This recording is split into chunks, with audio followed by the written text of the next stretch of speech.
বিমান উড্ডয়ন করলো, রাডারে দেখা গেল, স্যাটেলাইটে তার সংকেত ধরা পড়ল, তারপরও সেটি কোথায় গেল আজও নিশ্চিত করে বলতে পারেনি পৃথিবীর সবচেয়ে আধুনিক অনুসন্ধান প্রযুক্তি।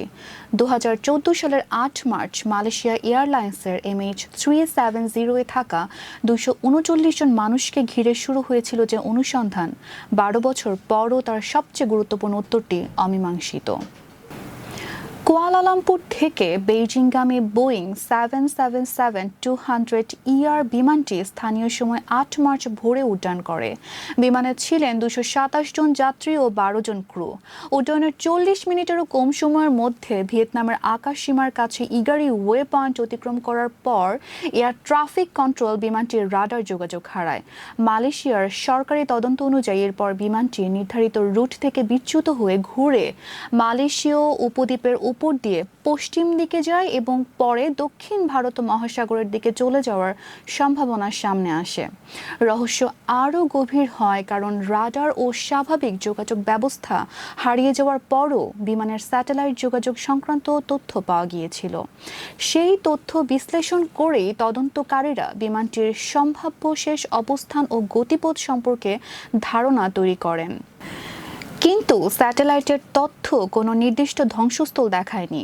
ফলে বিশাল দক্ষিণ ভারত মহাসাগরের কোথায় বিমানটির শেষ পরিণতি হয়েছে এমন ধারণার ভিত্তিতে শুরু হয় পৃথিবীর অন্যতম বড় বিমান অনুসন্ধান অভিযান। মালয়েশিয়া, অস্ট্রেলিয়া, চীন সহ বিভিন্ন দেশের সংস্থা সমুদ্র ও আকাশপথে অনুসন্ধান চালায়। কিন্তু হাজার হাজার বর্গ কিলোমিটার গভীর সমুদ্রের তলদেশে একটি বিমানের ধ্বংসাবশেষ খুঁজে বের করা অত্যন্ত জটিল হয়ে ওঠে। বছরের পর বছর অনুসন্ধান চললেও মূল ধ্বংসাবশেষ কিংবা ব্ল্যাক বক্স উদ্ধার করা সম্ভব হয়নি। তবে MH370 এর সঙ্গে সম্পর্কিত কিছু গুরুত্বপূর্ণ ধ্বংসাবশেষ পাওয়া গেছে। ভারত মহাসাগরের বিভিন্ন দ্বীপ এবং আফ্রিকার পূর্ব উপকূলীয় এলাকায় পাওয়া অংশগুলোর মধ্যে সবচেয়ে গুরুত্বপূর্ণ ছিল ডান পাশের ফ্ল্যাপরন। ফরাসি বিচারিক পরীক্ষায় এটি MH370 এর নিবন্ধিত বিমান NMMRO এর অংশ হিসেবে নিশ্চিত করা হয়। আরও কয়েকটি অংশ তদন্তে একই বিমানের সঙ্গে যুক্ত করা হয়েছে। এতে একটি বিষয় অনেকটাই স্পষ্ট হয়, বিমানটির সমুদ্রে পতনের সম্ভাবনা অত্যন্ত শক্তিশালী।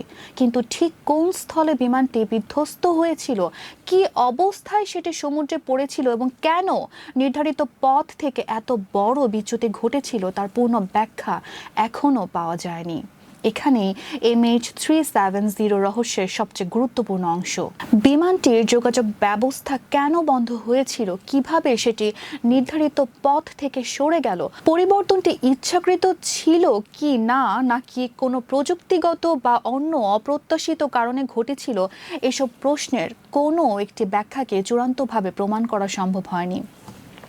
মালয়েশিয়ার সরকারি তদন্ত নিখোঁজ হওয়ার সুনির্দিষ্ট কারণ নিশ্চিত করতে পারেনি।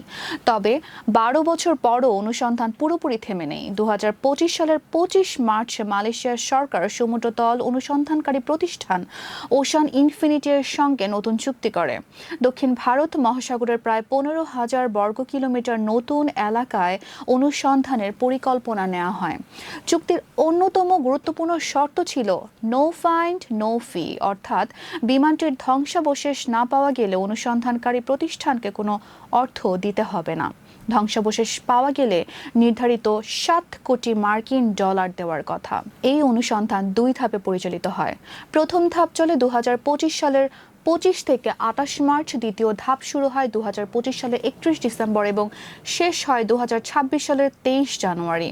2 ধাপে মোট 28 দিন সক্রিয় অনুসন্ধান চালিয়ে প্রায় 7,571 বর্গ কিলোমিটার সমুদ্রতল জরিপ করা হয়, কিন্তু বিমানটির অবস্থান নিশ্চিত করার মতো কোনো প্রমাণ পাওয়া যায়নি। অনিশ্চিত আবহাওয়া ও সমুদ্রের প্রতিকূল পরিস্থিতিও অনুসন্ধানে বাধা সৃষ্টি করে। এরপরও মালয়েশিয়া অনুসন্ধান বন্ধ করেনি। 2026 সালের 26 জুন মালয়েশিয়ার মন্ত্রিসভা ওশান ইনফিনিটির সঙ্গে চুক্তি আরও 12 মাস বাড়ানোর অনুমোদন দেয়। নতুন মেয়াদ জুলাই 2026 থেকে 30 জুন 2027 পর্যন্ত। এই সময়ের মধ্যে আগের নির্ধারিত অনুসন্ধান এলাকার অবশিষ্ট প্রায় 7,428.54 বর্গ কিলোমিটার সমুদ্রতল অনুসন্ধানের সুযোগ থাকবে। চুক্তিতে নো ফাইন্ড নো ফি শর্তটিও বহাল রাখা হয়েছে, অর্থাৎ 12 বছর পরও MH370 এর অনুসন্ধান আনুষ্ঠানিকভাবে শেষ হয়নি। কিন্তু এত বছর পরও সবচেয়ে বড় তিনটি প্রমাণ, মূল ধ্বংসাবশেষ, ব্ল্যাক বক্স এবং দুর্ঘটনার সুনির্দিষ্ট কারণ অনিশ্চিত রয়ে গেছে। এই কারণেই MH370 শুধু একটি নিখোঁজ বিমানের ঘটনা নয়, এটি এমন একটি বিমান রহস্য যেখানে রাডার তথ্য, স্যাটেলাইট যোগাযোগ, সমুদ্র স্রোত, উদ্ধার হওয়া ধ্বংসাবশেষ এবং আধুনিক সমুদ্রতল অনুসন্ধান সবকিছু মিলেও এখনো পুরো ঘটনার একটি নির্ভুল চিত্র তৈরি করতে পারেনি। 239 জন মানুষ সেদিন একটি নির্ধারিত যাত্রায় উঠেছিলেন। 12 বছর পর তাদের স্বজনদের কাছে সেই যাত্রার শেষ অধ্যায় এখনও অজানা। দক্ষিণ ভারত মহাসাগরের বিশাল সমুদ্রতলের কোথাও হয়তো লুকিয়ে আছে সেই শেষ প্রমাণ, যা একদিন MH370 এর 12 বছরের রহস্যের সমাপ্তি ঘটাতে পারে। ততদিন পর্যন্ত প্রশ্নটি থেকেই যাচ্ছে, কুয়ালালামপুর থেকে বেইজিং এর পথে উড্ডয়ন করা MH370 শেষ পর্যন্ত কোথায় হারিয়ে গেল এবং সেদিন আকাশে আসলে কি ঘটেছিল। নুসরাত জাহান, টাইমস 24।